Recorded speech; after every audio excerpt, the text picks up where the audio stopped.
उंचे लोक उंची पसंत असं म्हटलं जातं. मात्र पुण्यातील गवारे फॅमिलीमध्ये उच्च विचाराऐवजी केवळ संपत्तीच्या हव्यासाची श्रीमंती होती.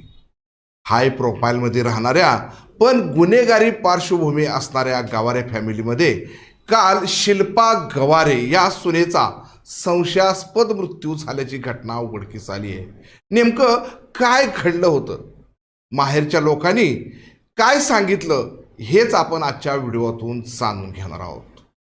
नमस्कार, मी जाकीर नदाफ आणि तुम्ही पाहतात एस प्राईम न्यूज. पुण्यातील पिंपरी चिंचवडच्या वाकड परिसरात असणाऱ्या प्रथम या आलिशान बंगल्यामध्ये काल एक समाज मन सुन्न करणारी घटना समोर आली आहे. शिल्पा सचिन गवारे या 42 वर्षीय सुनेचा तिच्या बेडरूममध्ये पंख्याला लटकलेल्या अवस्थेत संशयास्पद मृतदेह आढळून आला. नवरा सचिन याने तिच्या माहेरी भावाला फोनवरून याची माहिती दिली.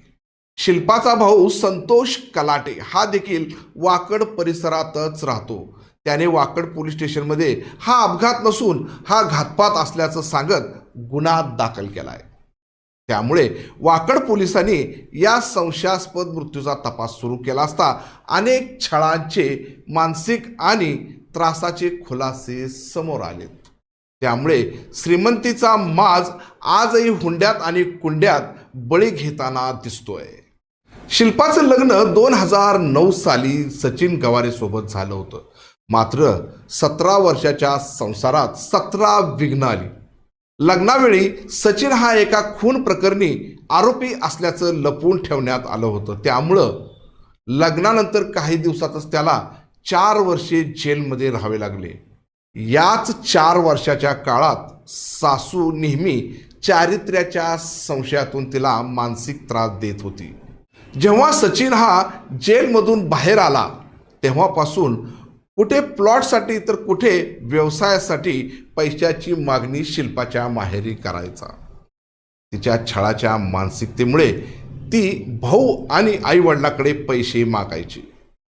तेव्हा मुलीचा संसार तुटू नये यासाठी भावाने अनेक वेळा पैशाची मदत केली.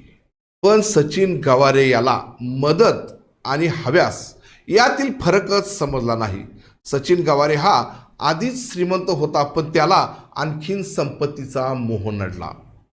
माणसाने खूप श्रीमंत झालं पाहिजे, पण ते स्वतःच्या कर्तृत्वाने. ही संकल्पना न बाळगता त्याला बायकोच्या माहेरची संपत्ती हवी होती. आजच्या रक्षाबंधनाच्या सणानिमित्त ती भावाला राखी बांधण्यासाठी माहेरी जाणार होती.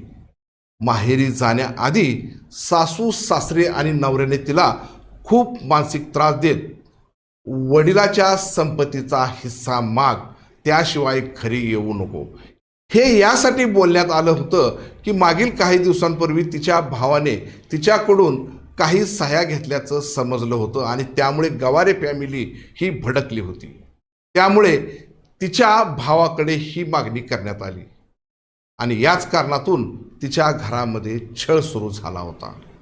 27 ऑगस्ट रोजी दुपारी शिल्पाच्या भावाला फोनवरून माहिती देण्यात आली की शिल्पाच्या नवऱ्यासोबत भांडण झालंय आणि तिला हॉस्पिटलमध्ये दाखल करण्यात आलंय. भावाला वाटले तिला मारहाण झाली असेल किंवा चक्कर आली असेल, पण भाऊ हॉस्पिटलमध्ये आल्यानंतर त्याला समजलं की बहिणीचा मृत्यू झालाय. वाकड पोलिसांनी पंचनामा करत शिल्पाचा मोबाईल जप्त करत तिचे कॉल हिस्ट्री आणि मेसेज देखील तपासले. त्यानंतर मग सगळ्यात महत्त्वाचं म्हणजे जेव्हा ती साडीने पंख्याला लटकली त्यावेळी तिच्या बेडरूमचा दरवाजा हा उघडा होता, तर घरामध्ये सगळेजण उपस्थित होते. त्यामुळे पोलिसांनी छळ करून मानसिक त्रास देऊन आत्महत्येस प्रवृत्त केल्याचा गुन्ह्यात सासू सासरे दीर आणि नवऱ्याला अटक केली आहे. मात्र या घटनेतून असं दिसून येतंय की केवळ संपत्तीच्या हव्यासापोटी शिल्पाचा मृत्यू झालाय, घातपात झालाय हे नक्की.